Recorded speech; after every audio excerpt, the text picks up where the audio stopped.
목장이 지난주에 시작이 되었습니다. 여러분 목장 안에서 공동체 성경 읽기 잘 진행하고 계신지 모르겠는데요. 이번에 우리 목회자 회의하면서 올해 저희가 정말 웬만하면 모든 성도가 성경 읽기에 동참하고 이 드라마 바이블 그 스케줄에 따라서 말씀 읽는 것을 또 독려하고 하기 위해서 이 연말에 이 성경을 다 통독하신 분들에게 이 선물을 드릴 지금 계획을 하면서 준비하고 있습니다. 지금 뭐 100%인지는 저는 모르겠는데 이렇게 그 마우스 패드에 이렇게 마우스 패드인데 거기에다가 전화기를 올려놓으면 이제 오토로 와이어러스 찰징도 할 수 있는 한국에서 이 제품을 지금 주문을 한지 안 한지 모르겠는데 하여튼 거의 대부분 거의 90% 결정이 됐거든요. 뭐 이렇게 선물을 받기 위해서 여러분 성경 읽는 거는 아니죠. 성경 자체가 하나님이 우리에게 주신 선물이기 때문에 그렇지만 그래도 지금까지 성경 통독을 한 번도 안 해보신 분들이나 오랫동안 성경책을 손에 쥐고 읽는 것이 너무 부담스럽고 하지 못하셨던 분들이 더 동기부여할 수 있도록 저희 교회가 도와드리려고 합니다.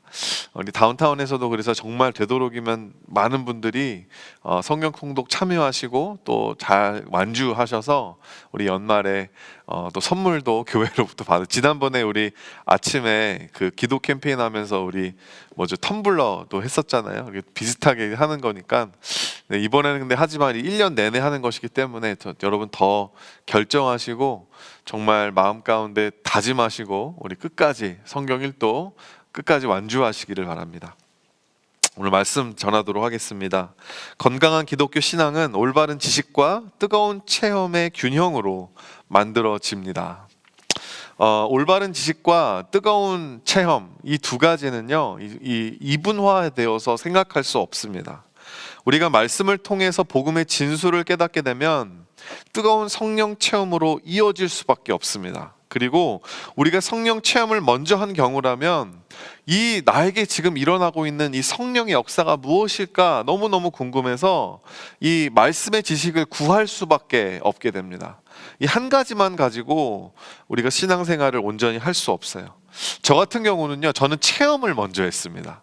저는 체험을 먼저 하고 그 다음에 이 체험에 대한 지식을 쌓게 된 경우인데, 제가 2003년도에 속했던 선교단체에서 우리 캠퍼스 미니스트리였는데 거기서 이제 브라질로 단기 선교를 가게 됐는데, 저희가 사역 나가기 전에 오전마다 이렇게 팀이 함께 모여서 팀 예배를 드렸어요.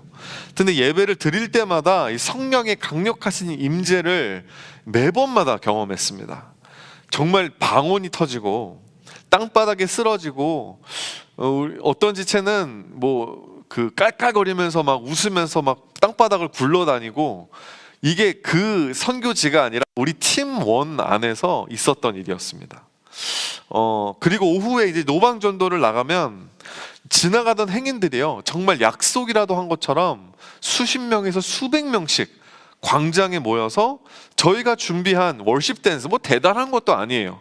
이런 것들을 보고, 그리고 또 현지인 목사님이 하시는 설교를 들으면서 은혜를 받고 예수님을 영접하는 일들이 계속해서 매일마다 생겼습니다. 이 한 흑인 남자가 있었는데 저희 팀이 준비한 이 월십 댄스 그 찬양이 뭐였냐면 I can't live a day without you 라는 찬양이었는데, 그 찬양의 그 월십 댄스를 보면서 그 자리에서 하나님을 만나게 되었어요. 그리고 나서 저희 팀원에게 기도를 받고 예수님을 영접했는데, 나중에 이 사람 이야기를 들어보니까 지금 자기가 집에 들어가서 권총을 가지고 자살을 하려고 했다는 거예요. 그 길에 저희 팀을 만나서 그곳에서 저 사람들 안에 있는 그 하나님, 저들 안에 있는 그 기쁨을 내가 받고 싶다라고 하는 생각이 문득 들게 되었고, 그 자리에서 예수님을 영접하게 되었다라는 거죠. 여러분, 이런 이 사도행전에서 나올 법한 이야기들이 실질적으로 막 일어나니까 막 시키지 않았는데도 저녁마다 디브리핑을 하는데 밤이 늦는 줄을 모르고 함께 이야기를 하고, 그 다음날 아침에 일어나서 또 다시 예배드리면 그 자리에 막 성령님이 임하시고, 또 나가서 거리 나가서 전도하고, 그리고 또 간증들 함께, 이것이 2주 동안 계속 반복이 되었습니다. 저는 정말 그때가 너무나 행복했던 순간으로 기억을 하고요. 이 사역이 누가 이렇게 계획하고 기획해서 이루어진 일이 아니었습니다. 누가 기획한다고 해도 그렇게 못했을 거고요. 그리고 이거를 누가 막 반복하려고 해도 할 수 없을 것입니다. 성령님께서 막 움직이셨고 저희는 그 움직이시는 성령님을 따라다니기 바빴다라는 거죠. 여러분, 지금 우리 안에, 이 교회 안에 동일한 성령님께서 계심을 믿으십니까? 그 멈출 수 없는 역사를 체험하는 그 성령님의 그 일하심을 체험하는 2021년도가 되기를 간절히 소망합니다. 오늘 본문을 통해서 우리 간단하게 성령님이 임하시면 어떤 일들이 일어나는가를 우리 함께 살펴보기를 원해요. 첫 번째로, 성령님이 임하시면 예수님을 증거하는 말을 하게 됩니다. 성령님이 임하시면 방언이 터지고 막 깔깔 웃으면서 막 땅바닥 굴러다니고 이런 거 여러분 본질적인 게 아니에요. 본질적으로 성령이 임하시면 예수 그리스도를 증거하는 말을 하게 된다라는 거. 성령님은 우리를 말하게 하시는 분이십니다. 오늘 본문 4절 말씀 보니까 그들이 다 성령의 충만함을 받고 성령이 말하게 하심을 따라, 말씀 보니까 성령은 말하게 하시는 분이세요. 우리 안에 들어와서 예수님의 구주되심을 증언하신 성령님은 우리로 예수님이 구주 되신다는 것을 다른 사람들 앞에서 말하게, 증언하게 하신다는 거예요. 성령 하나님이 우리 안에 예수님을 증언하시고 우리로 예수님의 증언이 되게 하신다는 거죠. 이 사실을 상징적으로 보여주는 구절이 바로 이 사도행전 2장 3절, 오늘 본문의 3절 말씀인데요. 불의 혀로 임한다 그러죠. 마치 불의 혀처럼 갈라지는 것들이 그들에게 모여 각 사람 위에 하나씩 임하여 있더니, 이 불의 혀가 갈라지는 것이 한 사람 앞에, 여러분 구약에 보면 불이 무엇을 상징하죠? 불은 하나님의 임재를 상징합니다. 모세가 하나님을 처음 만났을 때 떨기나무가 불에 타지만 사그러들지 않는 그 광경, 그 불의 광경을 보면서 하나님을 처음으로 만나게 되었어요. 광야에서 이스라엘을 인도했던 것이 뭐였죠? 바로 불기둥이었습니다. 솔로몬의 이 성전의 낙헌식이 끝났을 때 여러분, 하나님이 무엇으로 응답하십니까? 하늘에서로부터 임한 엄청난 불과 구름과 연기로 하나님의 임재가 그 성전을 가득하게 메우게 되었다라고 하는 거예요. 여러분, 이 불이 각 사람 위에, 기도하는 성도들 한 사람 한 사람 머리 위에 임했다라고 하는 게 뭐예요? 바로 그 자리에 있었던 사람들 하나하나가 하나님의 임재를 나타내는 불이 되었다라는 것입니다. 그들이 바로 모세가 모았던 불타는 떨기나무가 되었다라고 하는 거예요. 여러분, 또한 불은 무엇을 상징합니까? 열정을 상징합니다. 막 불 붙었다 그러면 뭐예요? 열정이 생겼다라는 거잖아요. 불의 혀로 각 사람에게 임하신 성령님은 말로 예수 그리스도를 증거하고 싶어하는 열정으로 나타난다는 거죠. 성령님이 임하시면 나타나는 증상은 내가 지금 느꼈던 것, 나를 구원하신 예수님과 그 예수 그리스도의 사랑에 대해서 말하고 싶어진다는 거예요. 예레미야 안에는 이런 열정이 있었습니다. 예레미야 20장 9절에 보니까 내가 다시는 여호와를 선포하지 아니하며 그의 이름으로 말하지 아니하리라 하면 내 마음이 불붙는 것 같아서 골수에 사무치니 답답하여 견딜 수 없도다. 예레미야 선지자는 말씀을 전하면서 너무 상처를 많이 받고 사람들이 너무 저항을 하니까 나 이거 때려치겠다, 더 이상 말씀 전하지 않겠다. 하지만 그 안에는 성령님이 그걸 허락하지 않으시는 거예요. 그 불과 같이 임하는 불같은 마음을 주시니까 이거를 전하지 않고서는 못 견디겠는 거죠. 이 성령이 임하셨을 때 나타나는 현상을 이 베드로가 바라보면서, 여러분, 그가 그 다음에 이 사도행전 본문 2장이 이어지는 본문을 보면 사람들 앞에서 설교를 하는데 이 성령의 임재함에 대해서 여러분, 그가 어떻게 구약 성경 요에서의 이 구절을 떠올릴 수밖에 없었던 거죠. 사도행전 2장 17절과 18절 말씀 보니까 하나님이 말씀하시기를 말씀에 내가 내 영을 모든 육체에 부어주리니 너희의 자녀들은 예언할 것이요 너희의 젊은이들은 환상을 보고 너희의 늙은이들은 꿈을 꾸리라. 그때 내가 내 영을 내 남종과 여종에게 부어주리니 그들이 예언할 것이요. 여기서 예언한다는 말이 2번이나 나와요. 하나님의 영이 임하면 여러분 예언한다라는 것입니다. 자녀들도 예언한, 여러분 자녀 나이 어리다고 그런 게 아니라 정말 성령님이 임하시면 그 사람을 통해서 복음이 전하되고, 남종과 여자, 남자 여자 구별 없이 성령님이 임하시면 그들이 예언하게 된다라고 하는 거죠. 여러분, 성경이 말하는 예언은 미래를 말하는 foretelling이 아니라, 이 foretelling이 이전에 하나님의 말씀을 대언하는 forthtelling이에요. forthtelling, 앞에 대놓고 말한다는 거예요. 이걸 대언이라고 이야기하죠. 구약시대에 하나님의 영은 특별하게 구별된 몇몇 사람들에게만 부어지는 것이었습니다. 기름 부음 받은 왕이나 선지자들에게만 부어지는 것이었는데, 여러분 신약시대는 어떻게 하나님의 영이 누구에게 임하죠? 모든 육체에게 부어진다라는 거예요. 하나님의 자녀라면 남자가 됐던 여자가 됐던 누구든지 하나님의 말씀을 prophesy, 예언할 수 있게 된다라고 하는 것입니다. 여러분, 구약시대와 신약시대에 뭐가 달라져요? 졌어요. BC, before Christ, AD, after Domini. 그 예수님의 구속 역사가 다른 거예요. 구약 시대에는 그것이 없었기 때문에 하나님께서 택하심으로 말미암아 하나님의 영이 누구에게 부어졌지만, 하지만 그 사람이 죄를 짓거나 그 사람이 하나님의 뜻을 살지 않고 하나님이 원치 않으시면 하나님의 영을 가져가실 수 있으셨어요. 그래서 다윗은 그가 죄를 짓고 나서 시편 51편에 주의 신이 나를 떠나지 말게 해달라고 기도하고 간청합니다. 두려웠던 거예요. 성령이 내 안에 지금 임했지만 이게 지금 내 죄 때문에 언제 떠나갈지 모른다라고, 그런 어떻게 보면 이 불안함 가운데 있었다라는 건데, 신약 시대는 그렇지 않아요. 한 번 임한 성령은 떠나지 않습니다. 한 번 우리 안에 성령 하나님께서 임하시게 되면 우리가 아무리 죄를 짓고 아무리 하나님의 말씀을 거역한다 하더라도 하나님의 부르심에는 후회하심이 없으므로 성령님이 떠나지 않으세요. 계속해서 머무십니다. 그렇기 때문에 우리는 예언할 수 있다는 거예요. 하나님 말씀을 대언할 수 있다고 하는 거죠. 여러분, 성령님께서 우리의 입술을 열어주시는 줄 믿으시길 바라요. 예수님에 대해서 할 말이 생겨요. 내 삶 가운데. 여러분, 내가 예수님 믿은 지 정말 오래됐고 모태신앙으로서 지금까지 신앙생활 했지만 예수님에 대해서 할 말이 없다는 거는 좀 말이 안 되잖아요. 여러분, 성령이 임하시면 예수님에 대해 할 말이 생기는 거예요. 내가 예수님과 나누었던 그 관계, 교제, 그 뜨거움, 친밀함에 대한 인사이트가 생기는 거예요.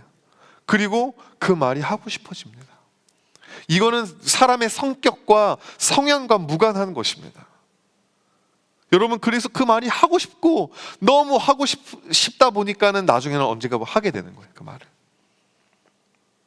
근데 그럼에도 불구하고 우리가 이 전도한다라는 거, 하나님 말씀 전하는 게 참 힘들어요. 이 몇 가지 이유들을 제가 생각해 봤는데, 첫 번째는 자격의 문제입니다. 제가 할 수 있을까요? 어떻게 나 따위가 감히? 나는 성숙한 그리스도인이 아닌데 누가 누구를 인도한다라는 거예요. 나는 묵상도 제대로 안 하고 가끔씩 주일 예배도 빠지는데. 여러분, 전도는 성숙한 사람이 하는 게 아닙니다. 성령 받은 사람이 하는 거예요. 여러분, 성령 받았다고 다 성숙해지진 않아요. 성령 받으면 성숙하지 않은 사람도 하나님 말씀 전할 수 있습니다. 그리고 여러분, 성령님과 함께 성령님 내주하심과 함께 오랫동안 훈련 받으면서 우리가 성숙으로 가는 것이지, 다 성숙되고 난 다음에 전도할 수 있는 거 아니라는 거죠. 다 훈련 받고 나서 전도할 수 있는 거 아니라는 것입니다. 성도에게 성령이 안에 있다면 그 성도는 전도의 자격이 충분합니다. 그리고 여러분, 생각해 보세요. 초등학교 1학년을 가장 잘 도와줄 수 있는 사람은 막 고등학교 2학년이 아니에요. 중학생들이 아니고 초등학교 5학년, 6학년들도 아닙니다. 초등학교 1학년의 이 고뇌, 그들의 그 고민, 그들의 어려움을 가장 잘 이해하고 가장 잘 도와줄 수 있는 사람들은요, 초등학교 2학년들이에요. 2, 3학년들. 여러분 안에 성령님이 계시고 여러분 주위에 예수님을 모르는 사람, 내가 저 사람과 이렇게 좋은 걸 나누고 싶다, 그 사람이 있다면 전도는 여러분 완전히 준비가 된 것입니다. 그 다음 이유는 이런 거예요. 저는 전도의 은사가 없어요. 맞아요. 전도의 은사가 특별히 있는 사람이 있습니다. 여러분, 저는 설교의 은사는 있는 것 같은데 저도 전도의 은사는 모르겠어요. 전도의 은사가 있는지. 근데 정말 딱 그 사람과 마주했을 때 그 사람의 심리도 잘 파악하고 잘 이렇게 들을 수 있도록 이렇게 유도할 수 있고, 이렇게 좀 그런 퍼스너블한 스킬이 있는 사람들이 또 있습니다. 전도의 은사가 있는데요, 여러분, 전도의 은사가 없다고 전도를 못한다는 건 아니라는 거죠. 보세요, 오늘 보면 3절 말씀을 다시 읽어보면 마치 불의 혀처럼 갈라지는 것이 그들에게 보여 전도의 은사가 있는 사람들에게만이 아니라 각 사람 위에 하나씩 임하였다라고 하는 거죠. 불의 혀가 각 사람에게 하나씩 임했다라는 것은 전도의 사명은 모든 성도에게 있다라는 것을 의미하는 것입니다. 화려한 언변으로 커뮤니케이션을 잘하는 것이 전도에 큰 도움이 되기는 하지만 이런 은사가 없다고 해서 전도의 사명이 무효화되지는 않는다라는 거예요. 버벅거려도, 때를 얻지 못하여도 여러분, 그리스도인이라면 전도해야 돼요. 성령 안에 있으면 예수님을 증거해야 돼요. 어차피 전도는 사람의 아름다운 은사로 하는 게 아니라 하나님의 어리석은 지혜로 하는 것입니다. 고린도전서 1장 21절, 하나님의 지혜에 있어서는 이 세상이 자기의 지혜로 하나님을 알지 못함으로 하나님께서 전도에 미련한 것으로 믿는 자들을 구원하시기를 기뻐하셨도다. 전도는 미련한 것입니다. 은사가 없다고 여러분 핑계 댈 수 없어요. 세 번째로는 저는 삶으로 증거하겠습니다. 요즘 기독교 이미지도 안 좋은데 괜히 사람들 전도해봤다 이미지만 더 손상되니까 저는 차라리 삶으로 증거하겠습니다. 근데 이 부분에 대해서 제가 지금 읽고 있는 J.D. 그리어 목사님의 Jesus Continues, 지난주에도 많이 소개해드렸죠. 여기서 이렇게 말씀하세요. The gospel is, in its essence, an announcement about what Jesus did to save people. Not a presentation of what a good person you are. Trying to share the gospel without using words is like watching a newscast with the sound turned off. 너무 기막힌 비유 아닙니까? 복음 증거는 본질적으로 뭐예요? 예수님께서 행하신 일들을 내가 증거하고 그것을 선포하고 그걸 어나운스하는 게 복음 전도예요. 내가 얼마나 선하고 내가 얼마나 행위가 올바른 사람인지에 대한 증명이 아니라는 거죠. 복음 전도의 본질은, 물론 말은 잘하는데 삶이 안 따라주는 것도 문제입니다. 근데 그건 두 번째 문제예요. 첫 번째로 여러분, 우리는 말로 성령이 말하게 하시는 대로 우리는 예수님을 증거해야 돼요. 말을 하지 않고 복음을 전하는 게 뭐예요? 소리를 꺼놓고 뉴스를 보는 거예요.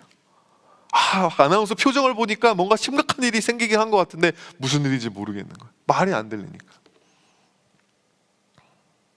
복음을 삶으로 살아내는 것은 내가 예수님을 증거하는 말을 뒷받침해 줄 뿐, 그 자체로 복음이라고 얘기할 수 없습니다. 나를 봐라, 내가 복음이다. 여러분, 그렇게 말할 수 있는 사람이 어디 있어요?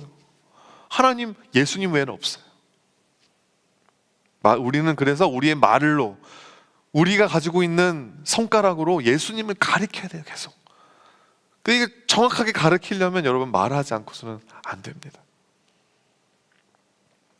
그 다음으로는 너무 어색하고 뻘쭘하다. 저도 마찬가지예요. 얼마나 어색합니까?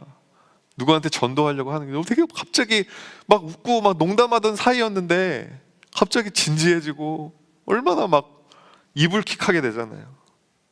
하지만 여러분, 살다 보면 정말 해야 할 말들이 있어요. 근데 대부분 그런 정말 해야 할 말은 불편합니다. 불편할 때가 많아요. 근데 내가 그 불편함을 감수해서라도 내가 해야 할 말이라면 그만큼 중요하다라는 거예요. 그만큼 중요하기 때문에 내가 이 뻘쭘함을 뛰어넘고서라도 해야 할 말인 거예요. 복음이 그 정도로 여러분의 삶에 가치가 있나요? 성령님이 그걸 해주세요. 내 삶에 예수님 이름이 다른 모든 이름보다 더 높은 이름, 뛰어난 이름, 내 삶에 가장 높고 귀중하고 가치 있는 이름이 되게 하세요. 그렇다면 전도는 자연스럽진 않아요. 그래도 뻘쭘한데 뻘쭘함을 뛰어넘을 수 있는 담대함을 주신다라는 거죠.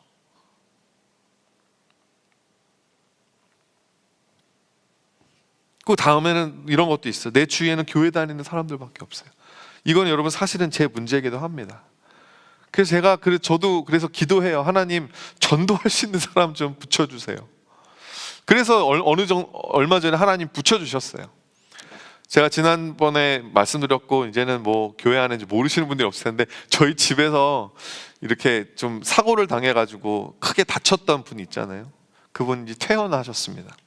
퇴원을 하셔서 저희 집에 찾아오셨어요. 제가 두 가지 기도했는데, 하나님, 이분이 꼭 살 수 있도록, 그 다음에 두 번째는 하나님 이분에게 복음 전할 수 있는 기회를 달라고. 하나님이 그 기회를 주신 거예요. 여러분, 기도하면 하나님이 들어주세요. 하나님, 내가 전도하고 싶은데 사람이 없어요. 하나님 붙여주십니다. 그래서 제가 전도의 은사가 없어가지고 이렇게 막 실라실라 그때 거기서 이야기는 잘 못하고, 또 그때 또 마침 사형리가 집에 없어가지고 제가 편지를 썼어요. 편지를 써가지고 그분에게 복음을 전했는데 또 잘 받아주시더라고요. 예. 여러분, 주위에 교회 다니는 사람밖에 없다면 여러분 분명히 여러분 같이 일하는 사람도 있고, 여러분 뭐 매일 가는 그로셔리에서 만나는 사람도 있고, 하여튼 의도적으로 여러분의 삶 가운데 내가 누구에게 복음 전할 수 있을까 고민하는 거죠. 그럼 하나님이 그 기도 들어주십니다. 마지막으로는 무슨 말을 어떻게 해야 될지 모르겠다라는 거예요. 여러분, 그래서 뭐예요? 훈련이 필요한 것입니다. 그래서 새생명 훈련도 받고, 그래서 여러분 우리가 전도를 이렇게 하는 그 자체가 여러분 뭐 다 절대적인 것은 아니지만, 그렇기 때문에 우리가 두 가지 정도로는 상황에 따라 올바르게 우리가 복음 전도를 하기 위해서 훈련을 받으셔야 돼요. 이건 제 간증인데요. 여러분, 저 큰빛교회 2001년도에 등록했습니다. 그리고 2002년도에 이 카자흐스탄으로 제가 선교를 갔어요. 여름 단기 선교를 가게 되었는데, 그때 이제 제가 갔던 곳이 구한말에 이 러시아 사람들이 일본 사람이랑 한국 사람이 분간이 안 되니까 이 그 함경도인가 거기에 있는 어떤 마을에 있는 사람들을 강제로 이주를 시켰어요. 그 끄지르 오르다라고 하는 땅에, 그 중앙아시아에 이 고려인들이 저희가 그 지역에 가서 복음을 전했는데요. 매일 밤마다 집회를 했습니다. 선교사님을 도와가지고 예수 영화도 보여주고 사형리도 전하고, 그 다음에 저희가 준비해 갔던 뭐 간증도 하고 여러 가지 사역을 했는데, 그리고 집회가 딱 끝나면 사랑방 같은 데가 있어요. 그럼 거기에 사람들이 빽빽하게 모여가지고 같이 뭐 이렇게 다과도 나누고 하면서 교제를 하는데, 갑자기 그때 저희 팀 리더가 청년부 목사님이셨어요. 제가 청년이었대 그때. 근데 저한테 갑자기 이 간증을 시키시는 거예요. 갑자기 뭐 사전 준비된 것도 없었고 간증문도 없었고 아무것도 없었어요. 근데 정말 신기했던 것은, 그때 이제 제가 한마디 하면 옆에 통역하시는 분이 러시아는 통역하고, 그렇게 왔다 갔다 하면서 간증을 했는데, 진짜 신기한 게요, 제가 의식의 흐름대로 뭐 한마디 던지면 통역하는 동안에 다음 말이 생각이 나는 거예요, 진짜로. 그래서 제가 장장 30분 동안 간증을 하고, 더 놀라운 것은 그 간증을 딱 하고 제가 이 마지막에 이제 바톤을 이제 목사님한테 넘겨야 되잖아요. 이제 예수님 이제 영접 시키시면 된다고 하는데, 제가 갑자기 그때 필을 받아가지고 제가 이 예수님 영접하라고 막 이렇게 콜링도 하고, 근데 그때 그 마을에 사랑방에 있었던 많은 사람들이 예수님을 영접을 했습니다. 그 이후로 저희 팀 안에 제 별명이 김 목사였어요. 되었어요. 근데 이제 그게 별명이 아니라 예언일 줄 몰랐죠. 예, 여러분 그렇게 됩니다. 하나님 성령님께서 말하게 하시는 대로 우리가 말할 때 하나님께서 놀라운 역사들을 이루신다라고 하는 거예요. 두 번째로, 성령님이 임하시면 온전한 연합이 일어납니다. 온전한 연합. 오늘 사도행전 2장 4절과 6절부터 9절까지 말씀입니다. 그들이 다 성령의 충만함을 받고 성령이 말하게 하심을 따라 다른 언어들로 말하기를 시작하니라. 다른 언어들로. 6절부터 자, 이 소리가 나며 큰 무리가 모여 각각 자기의 방언으로 제자들이 말하는 것을 듣고 소동하여 다 놀라 신기하게 여겨 이르되 보라, 이 사람들이 다 갈릴리 사람들이 아니냐? 우리가 우리 각 사람이 난 곳 방언으로 듣게 되는 것이 어찌 됨이냐?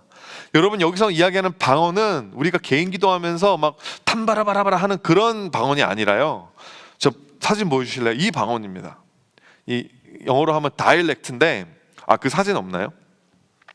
지방 사투리 혹은 이 다른 언어들을 이야기하는 것인데, 복음 안에서 여러 가지 언어들, 서로 알아들을 수 없는 언어들이 통합이 되었다라고 하는 거죠. 이것은 예수 그리스도의 재림과 함께 완성될 하나님의 나라를 예표하는 사건이었다라는 것입니다. 예수님이 다스리는 그 나라가 오면은요, 여러분, 이 바벨탑의 저주, 우리가 이 바벨탑의 저주 때문에 영어 배우는 게 그렇게 힘든 거예요. 여러분, 이 저주가 완전히 무효화될 줄 믿으시길 바라고요. 이 성령의 역사가 그 앞으로 예수님이 오시게 되면 이 바벨탑의 저주가 무너지게 될 것을 예표하고 있다라고 하는 거죠. 바벨탑의 저주를 하나님 왜 내리셨나? 사실 하나님은 하나님을 대적하는 그 당시에 엄청나게 악하고 그런 이 사람의 인류의 기술과 문화를 좀 저지하실 필요가 있으셨습니다. 브레이크를 거신 거예요. 언어를 흩으심을 통해서, 민족들을 흩으심을 통해서 죄의 속도를 저지시키신 거죠. 이 하나님의 차선책이었습니다. 그런데 성령님이 임하시면 흩어졌던 언어가 하나가 되고, 따라서 분열되었던 민족들도 다시 하나가 될 거라고 하는 것을 오늘 본문에 나오는 현상들을 통해서 우리가 믿을 수 있다라고 하는 거죠. 여러분, 근데 하지만 우리는 어떻죠? 우리는 그래도 한인교회잖아요. 여러분들, 우리가 같은 말을, 같은 언어를 한다고 소통이 다 잘 되진 않아요. 그렇지 않나요? 분명히 같은 한국말을 하는데 서로 의도하지 않은 말들을 주고받아요. 상처를 주고받아요. 오해가 쌓여요. 불만이 쌓여요. 그럼 마음의 문을 닫죠. 그럼 소통이 더 안 돼요. 그러면 여러분, 소통이 막히면 불통이 찾아오고, 불통이 오래되면 고통으로 바뀝니다. 그 부부 사이에 오랜 시간 동안 소통하지 않았을 때 얼마나 힘듭니까? 교회 안에 이런 바벨의 저주에 묶여있는 관계들이 얼마나 많이 있는지 몰라요. 여러분, 성령이 임하실 때 어떤 일이 일어나는 것입니다. 말만 많이 하는 게 아니에요. 서로를 이해하고, 서로를 보듬고, 서로를 사랑하고, 정말 마음과 마음이 연결되어져 소통하는, 마치 언어가 통합되는 것처럼. 이 바벨탑의 저주가 성령님 안에서 무효화되는 거죠. 어떻게? 예수님을 닮아가게 하심을 통해서 그렇다라는 것입니다. 우리 가운데 임하신 성령님은 예수님에 대해 말하게 하실 뿐만이 아니라 예수님을 닮아가게 하시죠. 성숙하게 하시죠. 빌립보서 2장 2절부터 8절까지 말씀을 제가 메시지 성경으로 읽어드릴게요. 서로 뜻을 같이 하고, 서로 사랑하고, 서로 속 깊은 벗이 되십시오. 자신의 방식을 앞세우지 말고 그럴듯한 말로 자신의 방식을 내세우지 마십시오. 자기를 제쳐두고 다른 사람이 잘 되도록 도우십시오. 자기의 이익을 꾀하는 일에 사로잡히지 마십시오. 자신을 잊을 정도로 도움의 손길을 내미십시오. 그리스도 예수께서 자기 자신을 생각하셨던 방식으로 여러분도 자기 자신을 생각하십시오. 그분을 하나님과 동등한 지위였으나 스스로를 높이지 않으셨고, 그 지위의 이익을 고집하지도 않으셨습니다. 조금도 고집하지 않으셨습니다. 때가 되자 그분은 하나님과 동등한 특권을 버리고 종의 지위를 취하셔서 사람이 되셨습니다. 그분은 사람이 되셔서 사람으로 사셨습니다. 그것은 믿을 수 없을 만큼 자기 자신을 낮추는 과정이었습니다. 그분은 특권을 주장하지 않으셨습니다. 오히려 사심없이 순종하며 사셨고, 사심없이 순종하며 죽으셨습니다. 그것도 가장 참혹하게 십자가에서 죽으셨습니다. 여러분, 언어가 같아도요, 마음이 맞지 않으면 소통이 되지 않습니다. 서로에 대한 신뢰가 없고, 각자 자기의 방식만 주장하고 내려놓지 못한다면, 예수 그리스도의 마음을 품지 못한다면, 겸손함을 배우지 못한다면 함께 일할 수 없어요. 성령님이 임하신 곳에 어떤 연합이 가능한지 안디옥 교회의 사례를 보면요, 여러분, 안디옥 교회는 최초 이방인 교회이자 선교적 교회의 표본입니다. 이 교회의 특징은요, 여러분, 다민족이 모였어요. 여러 민족들이 모여요. 처음 예루살렘 교회는 유대인들만의 교회였어요. 하지만 여러분, 이제는 헬라인들, 북아프리카에서 온 사람들, 모든 민족들이 각 지역에서 모여가지고 안디옥 교회를 세웠고, 그리고 그 안에 당연히 다문화, multicultural church. 그리고 여러분, 교회 리더십, 안디옥 교회 리더십을 보면 그 데모그래픽이 얼마나 다양한지 몰라요. 사도행전 13장 1절 보니까 안디옥 교회에 선지자들과 교사들이 있으니 곧 바나바와 니게르라 하는 시므온과 구레네 사람 루기오와 분봉왕 헤롯의 젖동생 마나엔과 및 사울이라. 뭐예요? 각자 다른 인종, 다른 지리적 배경, 다른 사회적 배경, 다른 경제적 배경, 다 다른 사람들이에요. 근데 이 사람들이 성령 안에서 한 몸으로 연합되어서 교회를 이끌고 가는 것입니다. 우리는 한국 사람들인데도, 다 똑같은 한국말 하는데도 가끔씩은 이렇게 하는 게 너무 힘들어요. 이 사람들은 뭐 쉬웠겠습니까? 힘들었겠죠. 하지만 성령님이 임하신 곳에 이런 놀라운 연합, 세상에서는 볼 수 없는 하나됨이 가능해진다는 것입니다. 이들이 어떻게 이끌어가는지 보세요. 사도행전 13장 2절과 3절입니다. 주를 섬겨 금식할 때에 성령이 이르시되 내가 불러 시키는 일을 위하여 바나바와 사울을 따로 세우라 하시니 이에 금식하며 기도하고 두 사람에게 안수하여 보내니라. 여기서 키워드는 제 생각에는 금식이에요. 키는 금식에 있어요. 다 굶어야 된다는 거 아니고요. 금식이 뭐죠? 궁극적으로 나 자신을 내려놓는 거거든요. 나의 살 권리, 먹을 권리, 인간으로서 가장 기본적인 건데 이런 권리들을 내려놓는 거예요. 왜? 성령님이 임하시고 예수 그리스도의 마음을 품게 되니까 가능해지는 것입니다. 이렇게 자기 자신을 내려놓을 줄 아는 사람들이 모이니까 성령님의 음성이 명확하게 들리는 거예요. 여러분, 바나바와 사울이 어떤 사람들이었어요? 예루살렘 교회에서 안디옥 교회를 왜 파송한 사람들이었어요. 이 사람들이 없으면 교회가 돌아가질 않아요. 그런데 성령님이 아니다, 바나바와 사울을 너희들이 선교 여행으로 파송해라, 금전적으로 지원해라. 그 성령님의 뜻을 정확하게 알아들을 수 있었다는 것입니다. 여러분, 저는 큰빛교회 다운타운에 여러 가지 목장도 있고 많은 팀들도 있고 그렇잖아요.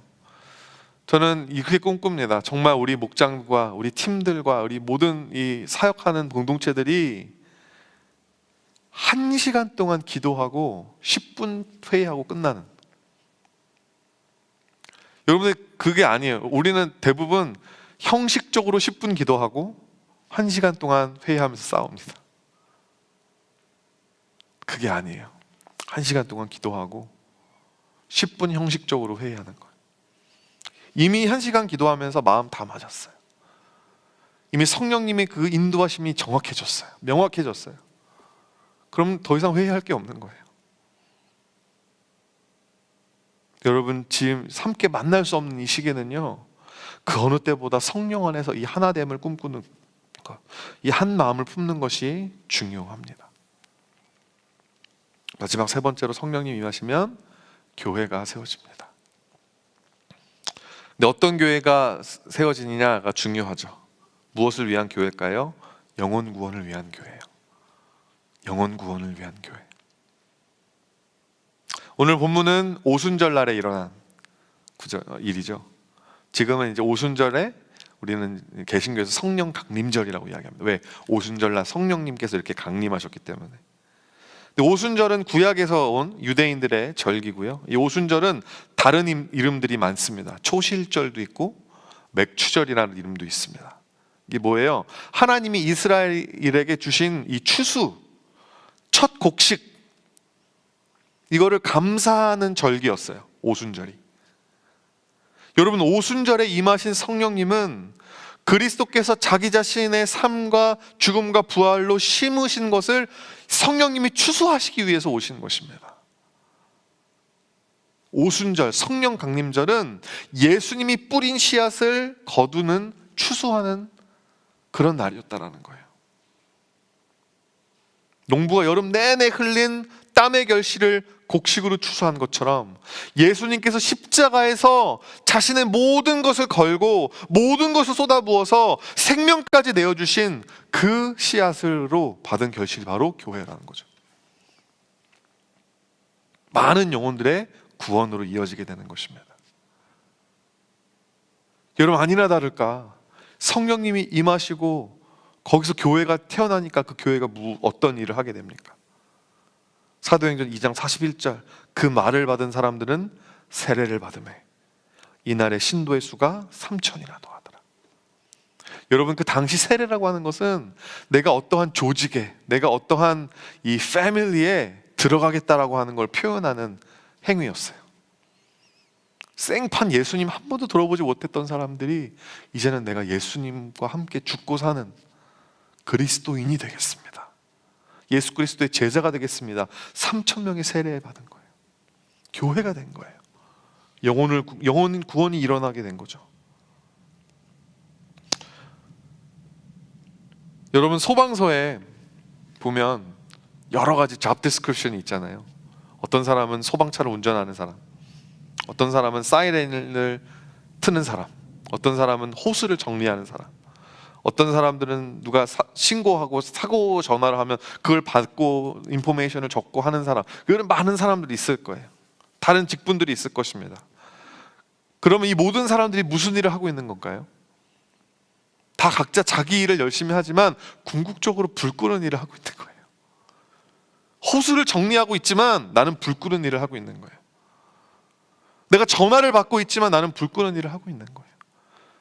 진짜로 내가 물을 틀어가지고 막 쏘지 않아도 내가 운전기사지만 나는 불 끄는 일을 하고 있는 것입니다. 여러분, 교회는 어떤 곳입니까? 영혼 구원을 하는 곳이에요. 나는 식사팀이야. 나는 음식을 만들어. 나는 찬양팀에 나는 찬양을 인도해. 나는 미디어팀에 나는 온라인 예배를 가능하기 위해서 나는 섬겨. 여러분, 이 모든 것이 너무나 귀한 직분들이고 귀한 잡들이지만 궁극적으로 우리는 뭐를 하는 거죠? 영혼 구원하는 일을 하고 있는 거예요. 그게 성령님이 임하시면 만들어지는 교회가 하는 일이기 때문에 주신 은혜대로, 각양받은 은사대로, 예언이면 믿음의 분수대로, 섬기는 일이면 섬기는 일로, 가르치는 자면 가르치는 일로, 위로하는 자면 위로하는 일로 열심히 사역하지만 이 모든 일들은 결국 교회에게 주어진 영혼 구원의 사명을 이룰 수 있기 위해 거기에 초점이 맞춰줘야 된다고 하는 것입니다. 누가복음 10장 2절 말씀, 추수할 것은 많되 일꾼이 적으니 그러므로 추수하는 주인에게 청하여 추수한 일꾼을 보내주소서 하라. 아멘. 예수 그리스도를 주인 삼을 교회라면 여러분, 우리 모두가 추수꾼들입니다. 신천지한테 그 단어를 뺏겼어요. 이제 추수꾼 하면 신천지밖에 생각 안 나잖아요. 우리 다시 찾아옵시다. 원래 우리 거예요. 우리가 추수꾼입니다. 또한 어떤 교회죠? 흩어지기 위해 모이는 교회입니다. 흩어지기 위해 모이는 교회. 여러분, 성령님이 임하심으로 세워진 교회에 대한 묘사가 사도행전 2장에 아주 세세하게 나오죠. 사도들이 가르침 가운데 함께 떡을 떼고요, 기도에 힘쓰고요, 함께 소유를 나눠요. 이게 어떻게 오늘날 같으면 말도 안 되는 거잖아요. 집 문서, 땅 문서 다 가지고 오는 거예요. 그래가지고 가난한 사람들 다 나눠주고, 가난한 사람도 기뻐하고 나눠준 사람도 기뻐하고, 아무도 생색내는 사람 없고 아무도 불평하는 사람 없고 매일마다 모여서 은혜를 노래하고 찬미하고 지상낙원과 같은 교회였어요. 그래서 오늘날도 여러분, 우리가 그 구절을 보면 어떻게 이렇게 교회를 운영할 수 있을까? 어떻게 이렇게 목회를 하나? 근데 여러분, 사도행전을 쭉 읽어보면요, 하나님께서 이 교회를 흩으십니다. 이 이때만큼은 정말 이런 엄청난 일들이 일어났지만 하나님께서 이 교회를 어떻게 뜨신지 보세요. 사도행전 8장 1절 말씀에 그날에 예루살렘에 있는 교회에 큰 박해가 있어 사도 외에는 다 유대와 사마리아 모든 땅으로 흩어지니라. 사도행전을 통해서 우리가 만나는 성령님은 완벽하게 조직되어서 많은 사람들을 한 곳으로 다 불러 모으는 그런 하나의 대형 교회를 기뻐하시는 분이 아니라 부족하고 연약하지만 지역사회 여러 곳에 흩어져서 각자가 주어진 사명에 충실한 여러 교회들, 하나하나의 교회들을 성령님은 선호하십니다. 계속 모이기만 하고 비대해지고 이러면 성령님이 박해가 됐든 코비드 19이 됐든 뭐가 됐든 흩어버리시는 거예요. 그러면 당연히 연약해지죠. 조직력이 없어지죠. 힘들어지죠. 하지만 강대하고 조직력이 세서 성령님의 움직임에 거부하는 것보다 연약하기 때문에, 힘이 없기 때문에 성령님에게 100% 의지하는 교회가 훨씬 성령님한테 좋지 않겠어요? 어차피 성령님이 하시는 일인데. 여러분, 그런 성령의 바람으로, 그런 역동적인 무브먼트로 세워진 교회가 바로 저희 큰빛교회 다운타운입니다. 노희성 목사님이 이해 목회자 처음 부임하시고 다운타운에서 전도하다가 지체들이 교회 오겠다고 하는데, 그때는 교회 건물이 에토비코였거든요. 여기까지 오라고 하는 게 미안하잖아요, 학생들한테. 우리가 가서 예배 드리자. 그래서 이 자리에서 예배 드리다가 여기 있었던 케네디 교회가 부흥해가지고 다른 데로 가면서 저희 교회 건물 살래? 살게. 그래서 여러분, 한옥권 예배도 시작되고 그렇게 하다 보니까 수년 지나니까 여기까지 오게 된 것입니다. 이제는 팬데믹이 지나고 뉴 노멀 시대를 맞이하면서 또 성령 하나님이 우리 교회를 어떻게 인도하실까 지금 저희가 기도하고 있어요. 이번에 이 선교 컨퍼런스도 너무 기대가 되는 것이, 이 새 시대에, 뉴 노멀 시대에 우리가 어떻게 하나님의 음성을 듣고 어떻게 선교적인 교회가 될 것인가. 많이 참여하시기를 바랍니다. 성령님께서 어떻게 이 교회를 하나님의 선교를 위해서 흩어가실지 열린 마음으로, 기대하는 마음으로 인도하심을 받는 우리 큰빛교회 다운타운 성도님들 한 사람 한 사람이 되기를 예수님의 이름으로 간절히 축원드립니다. 말씀 마치겠습니다. 교회에 나오지 못하는 이 시기를 좋은 교회가 되는 법을 배우는 시기로 사용합시다.